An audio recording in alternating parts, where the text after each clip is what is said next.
Meaning of hardcover.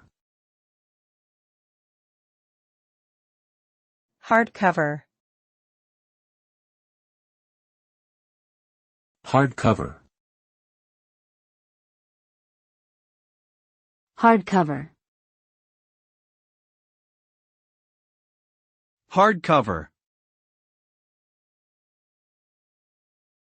A hardcover book refers to a book that has a rigid and durable cover, which is typically made of cardboard or some other stiff material.